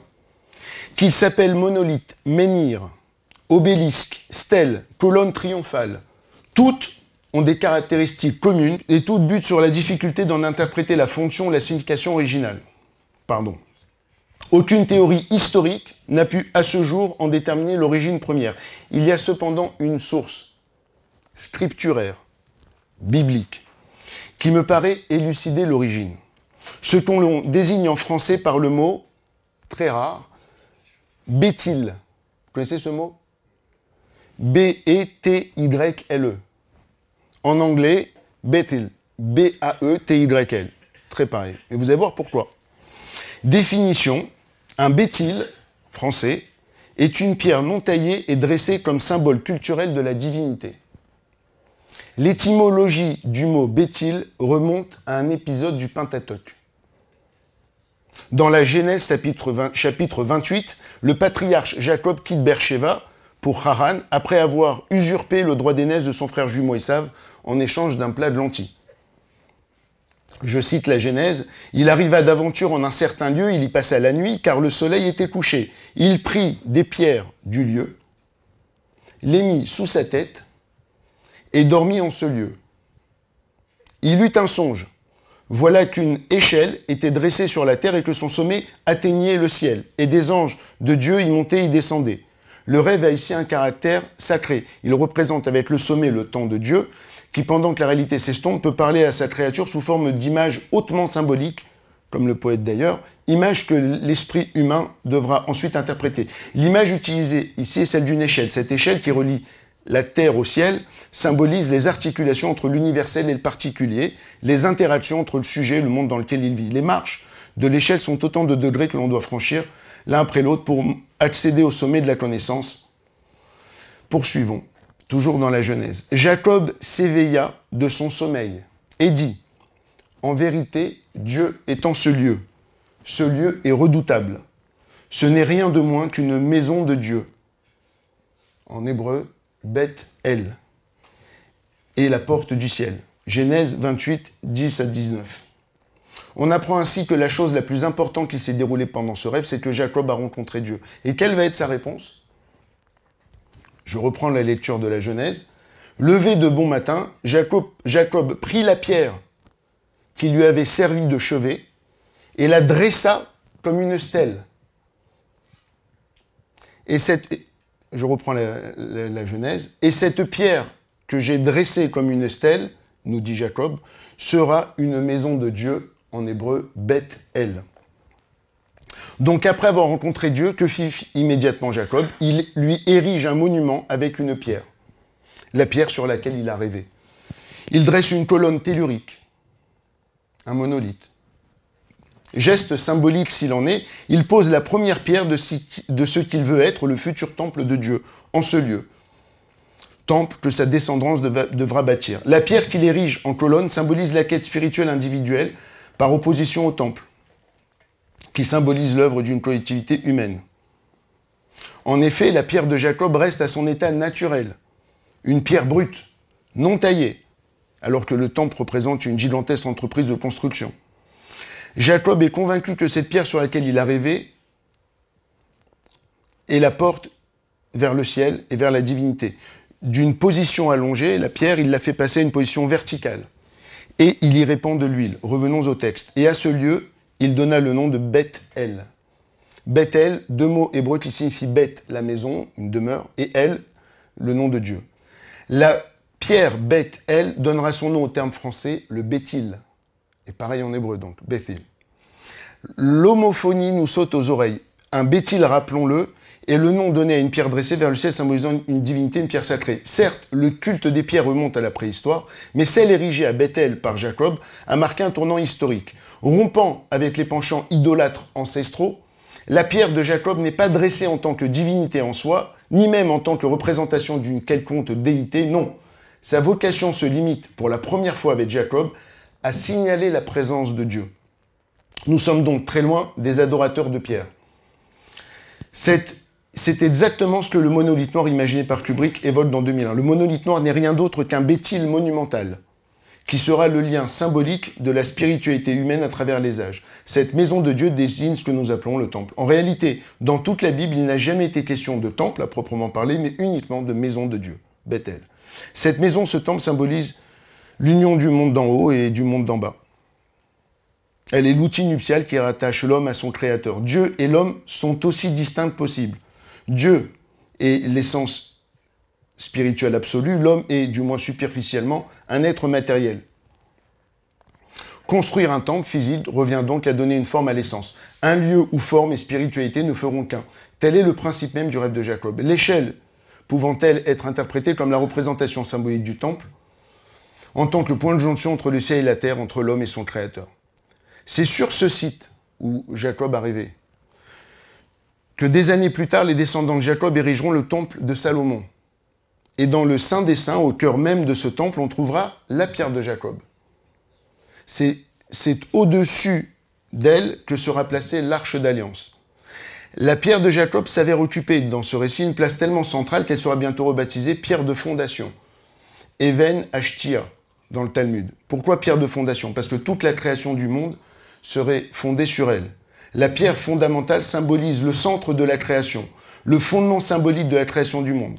C'est le sol que Dieu créa en premier. Cette pierre qui se trouvait au centre du temple est la pierre de base de tout l'univers. Elle est la fondation sur laquelle le monde est construit. Elle est la pierre sur laquelle Jacob a posé sa tête pour s'endormir, celle sur laquelle il a rêvé, l'endroit où le roi Salomon construit le temple, celui aussi où Abraham était prêt à sacrifier son fils Isaac, l'endroit où Noé posa pied à terre quand il quitta l'arche après le déluge. C'est aussi à cet endroit que Adam est né. Lorsque le règne de Sédécias se termina à Jérusalem et que le temple fut détruit, qu'arriva-t-il à cette pierre sacrée? Vous savez, plusieurs thèses évoquent la destinée de cette pierre fondatrice. La plus étonnante est celle qui a fait de la pierre de Jacob le plus ancien symbole de l'histoire écossaise. Selon la tradition britannique, la pierre de Beth-El fut transportée vers l'Égypte après la destruction du temple de Salomon, et de là, elle fut transportée en Espagne, puis en Irlande, avant son arrivée définitive en Écosse, où le fondateur du royaume d'Écosse, Kynnes MacAlpine, déposera la pierre de Jacob dans le futur monastère de Scone, à Perthshire, en 843. Ce que je vous dis est purement historique et factuel. À compter de cette date, enfin, c'est ce qu'ils disent. Je ne vous dis pas que c'est vraiment la pierre sur laquelle, bien sûr, Jacob a dormi, mais c'est ce que raconte l'histoire britannique. À compter de cette date, donc de 843, la pierre de Jacob deviendra l'élément central, figurez-vous, du service de couronnement des rois. Tous les rois écossais ont été couronnés sur la pierre de Jacob. Elle portera désormais plusieurs noms, pierre du destin, pierre de Scone, pierre de couronnement. L'oreiller de Jacob aussi, et la pierre de Tanist, qui est la version celtique de pierre de Jacob. Lorsque l'Écosse sera conquise par les Anglais en 1296, la pierre sera emportée à l'abbaye de Westminster. Cette pierre, je suis allé la voir, au château d'Édimbourg. C'est un bloc de grès rectangulaire, pesant 152 kg, mesurant 67 cm de long et 42 de large, et incrusté de quelques cristaux de roche. Mais son poids dans l'histoire de la royauté britannique est autrement conséquent. Le voilà. Ça, c'est ce que la couronne britannique appelle la pierre de Jacob. Et ça, c'est le trône, le fameux trône d'Édouard. Et vous voyez, il y a un emplacement vide en dessous. C'est là qu'ils vont insérer, c'est là qu'ils insèrent, à chaque fois qu'il y a un couronnement, la pierre de Jacob. Voilà de dos, avec la pierre de Jacob qui a été mise en place. Voilà à quoi ça ressemble en gros plan. Voilà une version. Ça, c'est comme ça qu'elle était exposée quand je suis allé la voir à Édimbourg. Voilà une illustration d'origine. Le couronnement d'Édouard III. Et là, ben, vous l'avez tous vu, enfin je pense, le couronnement de Charles III, du prince Charles. Tel qu'on l'a vu tous en direct à la télé, on était plus de 2 milliards à voir ça. Et on voit bien la pierre de Jacob, là, sous le siège.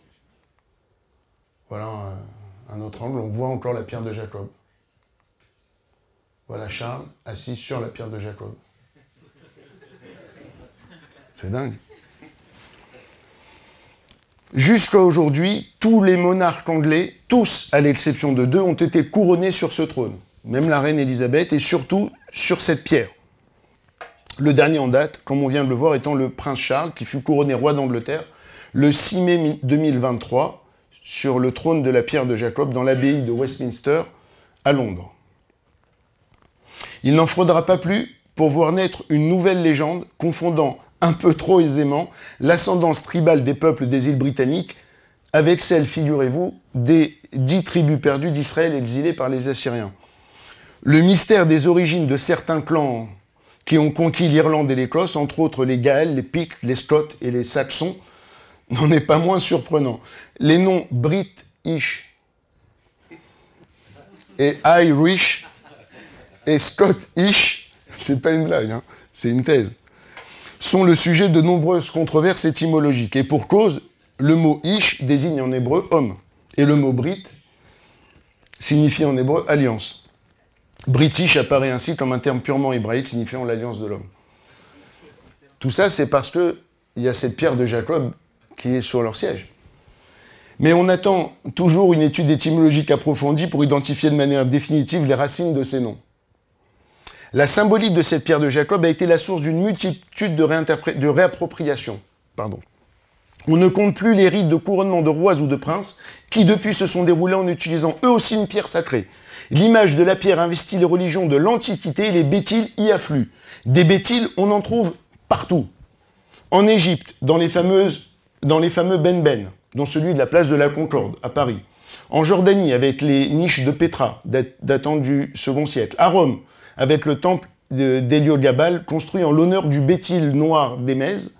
En Phrygie, avec le bétil de la Cybèle. En Turquie, où l'une des 7 merveilles du monde, le fameux temple d'Artémis, fut construit en l'honneur du bétil d'une déesse grecque. Et je pourrais encore citer des dizaines d'exemples à travers le monde. Mais si tous ces bétils sont aujourd'hui perçus comme des antiquités, il en est un qui a toujours une valeur sacrée et dont le culte est encore célébré de nos jours par plus d'1 milliard de nos frères humains. Bien sûr, le Bétil noir de la Mecque, en Arabie Saoudite.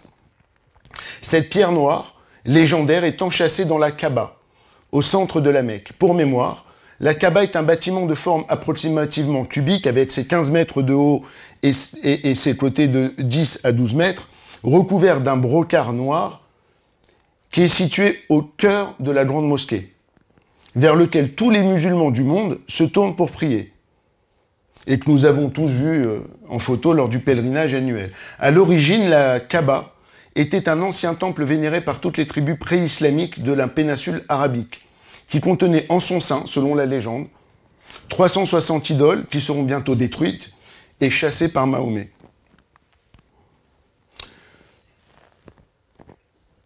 Il n'en épargnera qu'une, la pierre noire, en laquelle il voyait un ancien cadeau divin. Donc là, on voit la Kaaba au milieu là, de la Mecque. La pierre noire est une météorite, figurez-vous. Ouais, elle est officiellement pas d'origine terrestre. Vous voyez, elle est située ici, à un angle de la Kaaba. La voilà. Vous voyez, il tourne autour. Et bien sûr, c'est une pierre sacrée pour eux. Alors, elle est donc, je vous disais, la pierre noire est une météorite qui est donc enchatonnée dans un cadre en argent, qu'on voit là,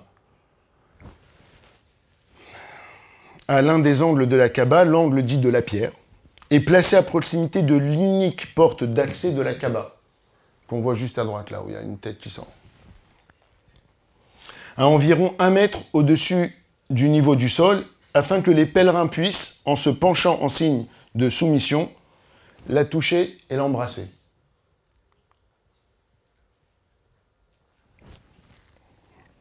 C'est ainsi que cette pierre aurait le pouvoir surnaturel d'absorber les péchés de celui qui l'embrasse, d'où sa couleur noire dans la tradition musulmane, alors qu'à l'origine, elle aurait été blanche. La symbolique de la Kaaba, qui est vide à l'intérieur, il n'y a rien, signifie qu'il ne peut y avoir d'objet d'adoration pour le croyant.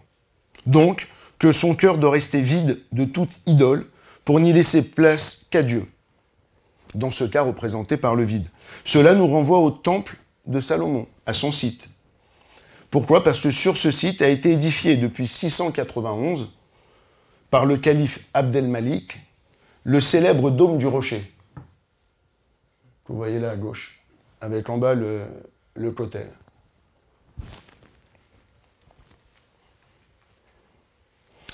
Il est surprenant de visiter le dôme du rocher aujourd'hui et de découvrir que toute son architecture suit un plan centré autour d'un point focal sacré, le rocher. Rocher sur lequel Jacob est censé avoir fait son rêve de l'échelle qu'il baptisa Bethel. Donc voilà, vue aérienne, dôme du rocher. Regardez l'intérieur, je ne sais pas si tout le monde connaissait ça, mais c'est juste génial. À l'intérieur, il y a une découpe faite au sol. Hein, ça, c'est bien sûr en très grande focale. Mais vous voyez, la découpe faite au sol pour respecter pour l'intégrité du sommet du rocher. C'est à cet endroit, selon la tradition et juive et musulmane et tout le monde d'ailleurs, pour eux que Jacob a fait son rêve, qu'il a édifié son Bétil, son Bethel. Voilà.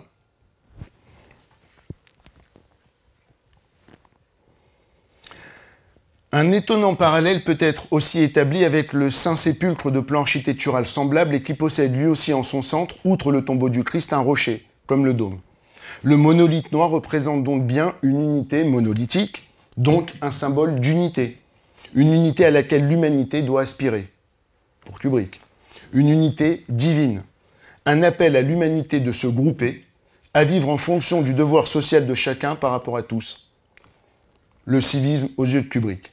Si le monolithe noir a pour vocation de représenter la présence de Dieu, il paraît évident qu'il doit aussi intégrer une dimension sinaïque, dans le sens de la révélation sinaïque. Les 4 apparitions dans le film du monolithe noir sont l'expression de 4 fracas de l'histoire, au sens défini par René Lévy. Son irruption du monolithe marque en effet à chaque fois une rupture qui coupe l'histoire, fermant une époque, ouvrant une autre, sur des bases entièrement nouvelles. Et comme je l'ai dit plus haut, Non pas ici de fracas comme la révélation du Sinaï ou de la Révolution française, mais le fracas de la révélation du monolithe noir. Et comme l'épisode de la révélation sinaïque le relate dans le Pentateuque, Exode chapitre 20, verset 15, les témoins de la révélation ont vu les voix. Alors, René nous a appris que c'est très mal traduit. Il faut le dire au présent. Et il faut dire donc, ils voient les voix, du verbe voir. Et je cite en hébreu, Vechol ha'am roim et hakolot. Et tout le peuple voit les voix. Là aussi, Stanley Kubrick a transposé à l'image l'expression de ce verset célèbre et mystérieux. Que signifie donc voir des voix?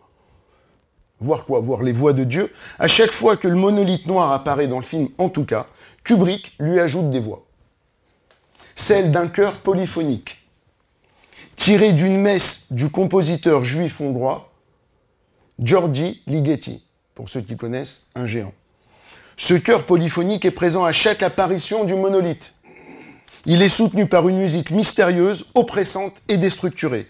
Un chœur de femmes de voix fantomatiques et hallucinées renforce l'extrême solennité des basses du chœur masculin, ajoutant à cette étrangeté de la confusion, du trouble, avec des modulations et des dissonances en continu qui font basculer du mélodique à l'hypnotique et de l'hypnotique au symbolique, jusqu'à ce que l'orchestre et le chœur ne forment plus qu'un seul et unique corps céleste, diffus et terrifiant. Je vais vous montrer deux courts passages de 2 minutes chacun. C'est d'abord ce chœur avec sa chorale, ou donc pas les images de Kubrick, pour que vous compreniez le travail extraordinaire fait quand Kubrick ajoute ces voix-là sur son image des singes qui découvrent le monolithe. Si on peut passer le premier extrait musical, merci.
Voilà, et voyons maintenant comment Kubrick a utilisé ce chœur polyphonique pour nous faire voir les voix du monolithe.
Toujours dans le meurtre du pasteur, il y a ce commentaire brillant de Benny Lévy. Tout le peuple a vu les voix. Depuis le début, les Hébreux ont peur du grand feu. Peur causée par la frappe d'une parole qui n'est pas du monde. Frappe de quelque chose que l'entendement subit, reçoit et ne produit pas. Vision certes effrayante, qui fait de chacun un unique. Et le réel apparaît dans une figure inouïe, effrayante.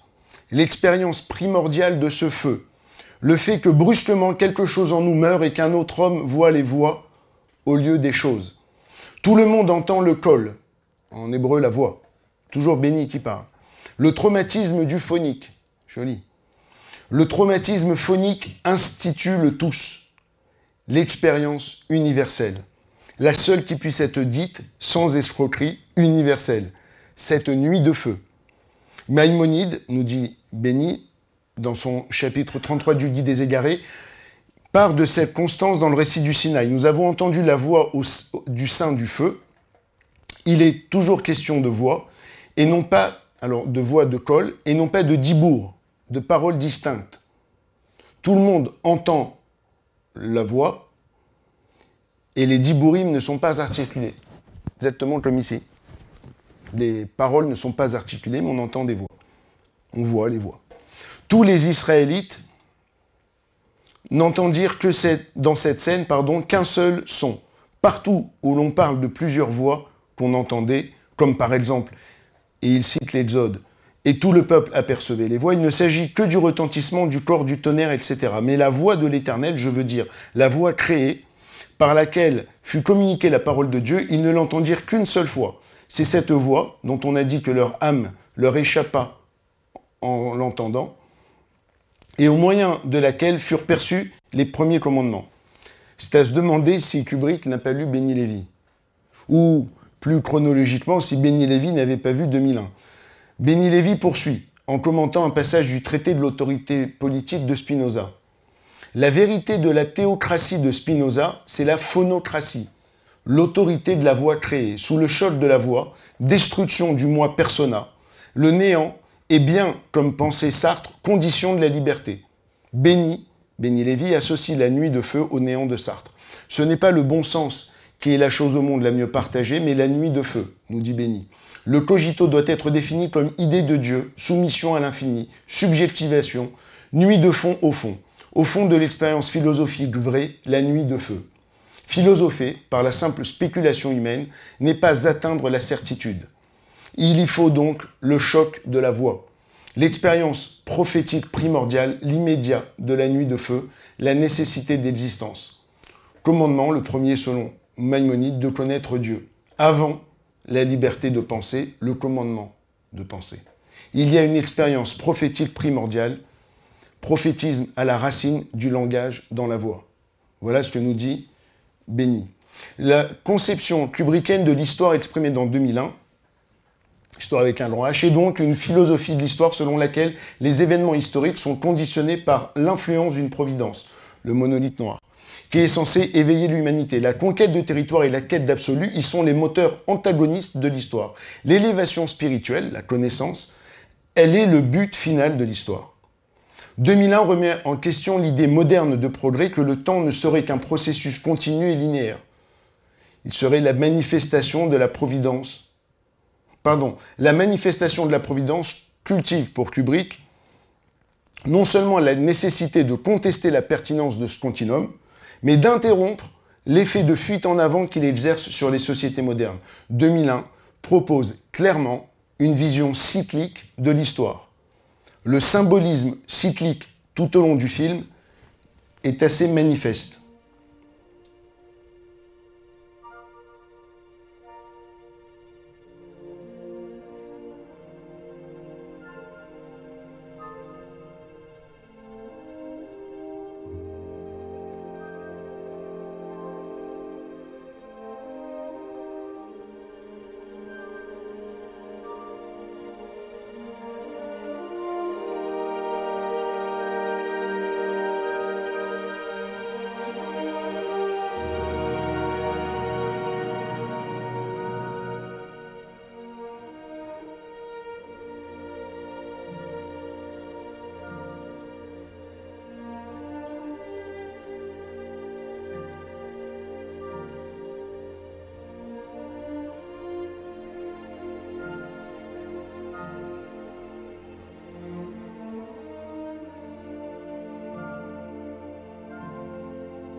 2001 rompt donc avec la description historique linéaire. Il y expose une théorie cyclique de l'histoire en 4 âges, 4 mouvements, selon laquelle l'humanité progresse à travers différentes phases. Ces 4 âges sont, premièrement, l'âge primitif, celui de l'aube de l'humanité. Le deuxième, c'est l'âge belliciste, durant lequel l'humanité vit dans un état de guerre permanente. Troisième, c'est l'âge du sursaut, durant lequel l'homme combat ses propres démons. Et quatrième, l'âge métaphysique, durant lequel l'homme atteint un niveau de conscience supérieur, de connaissance, supérieure. Stanley Kubrick assume le merveilleux, le recherche, et il appuie sur un semblant de réalisme scientifique et technologique qui illustre la raison. Kubrick adosse le mythe à la raison, il fait appel à des formes de persuasion irrationnelles auxquelles il donne le poids du discours rationnel, le logos, en énonçant une intelligence logique. Il élabore une pensée mythique rationnelle à travers une narration lyrique de l'histoire. La tragédie de l'histoire est divine au sens où l'esprit du monde règne sur le cours des événements en provoquant des fracas historiques. Cette représentation métaphorique de l'histoire mondiale ne signifie pas non plus que les hommes soient le jeu d'une puissance étrangère à leur volonté, comme s'ils étaient les instruments d'une instance qui les dépasse absolument. Au contraire, s'il peut sembler que c'est le monolithe qui dicte l'évolution de l'homme, ce sont finalement les actions de l'homme, les actions des humains qui déclenchent la transition évolutive. Dans 2001, l'histoire, avec un grand H, est le lieu de la rencontre entre l'homme et son créateur. Pour Kubrick, le destin de l'histoire du monde n'est rien d'autre que la victoire de l'esprit sur la matière, l'arrachement de l'homme à sa part animale. Et pour conclure, alors j'ai trouvé ça étonnant. Victor Hugo, La légende des siècles. C'est écrit en 1859. Et vous connaissez tous, vous l'avez lu, il y a une préface rédigée par Hugo. Moi, je trouve que la préface est plus belle que tout le reste. Et ce qui est incroyable, c'est que quand on lit cette préface, aujourd'hui, à la lumière de ce qu'on a dit sur 2001, je termine sur ça. Je vais juste vous lire un passage de cette préface. Et je ne prends qu'une seule liberté. C'est à chaque fois qu'il emploie le mot poème, ou qu'il donne le titre de son œuvre, La légende de siècle, je remplace par film, ou par 2001, l'Odyssée de l'espace. Regardez, l'exercice est incroyable. Et puis de terminer sur le génie du verbe de Hugo, quand même, on se fait plaisir. Donc je cite Victor Hugo. Exprimer l'humanité dans une espèce d'œuvre cyclique, la peindre simultanément sous tous ses aspects, histoire, fable, philosophie, religion, science, lesquels se résument en un seul et immense mouvement d'ascension vers la lumière. Faire apparaître dans une sorte de miroir sombre et clair cette grande figure une et multiple, lugubre et rayonnante, fatale et sacrée, l'homme. Voilà de quelle pensée, de quelle ambition, si l'on veut, est sortie 2001, l'Odyssée de l'espace. Vous avez compris, il dit la légende des siècles. Les scènes, là il dit les poèmes, les scènes qui composent ce film ne sont pas autre chose que des empreintes successives du profil humain, c'est fou, de date en date, depuis Ève, mère des hommes, jusqu'à la Révolution, mère des peuples. Empreintes prises tantôt sur la barbarie, tantôt sur la civilisation, presque toujours sur le vif de l'histoire. Empreintes moulées sur le masque des siècles. Cette série d'empreintes, continue Victor Hugo, vaguement disposée dans un certain ordre chronologique, pourra former une sorte de galerie de la médaille humaine. Chaque siècle est un changement de physionomie de l'humanité. On trouvera dans ce film le reflet de quelques-uns de ces changements de physionomie. On y trouvera quelque chose du passé, quelque chose du présent, et comme un vague mirage de l'avenir, comme c'est joliment dit. Du reste, ces séquences cinématographiques, il dit ces poèmes, inspirés par la même pensée, n'ont entre d'autres nœuds qu'un fil. Ce fil qui s'atténue quelquefois au point de devenir invisible, mais qui ne se casse jamais. Le grand fil mystérieux du labyrinthe humain, le progrès. Le genre humain, considéré comme un grand individu collectif, accomplissant d'époque en époque une série d'actes sur la Terre, a deux aspects historiques et aspects légendaires. Le second n'est pas moins vrai que le premier. Le premier n'est pas moins conjectural que le second. C'est l'aspect légendaire qui prévaut dans ce film et qui en colore les images, lui dit les poèmes. Ces séquences se passent l'une à l'autre le flambeau de la tradition humaine. La fiction parfois, la falsification jamais. Fidélité absolue de la couleur des temps et à l'esprit des civilisations diverses. C'est de l'histoire écoutée aux portes de la légende. L'auteur, en racontant le genre humain, donc il parle de lui, Hugo, ne s'isole pas de son entourage terrestre dans l'équilibre vertigineux de la création. C'est une tentative vers l'idéal. Le film, poème, où se réverbère le problème unique, l'être, sous sa triple face, l'humanité, le mal, l'infini, le progressif, le relatif, l'absolu, l'épanouissement du genre humain de siècle en siècle, l'homme montant des ténèbres à l'idéal, la transfiguration paradisiaque de l'enfer terrestre, l'éclosion lente et suprême de la liberté, droit pour cette vie, responsabilité pour l'autre, une espèce d'hymne religieux, le drame de la création, éclairé par le visage du Créateur. Victor Hugo. Merci.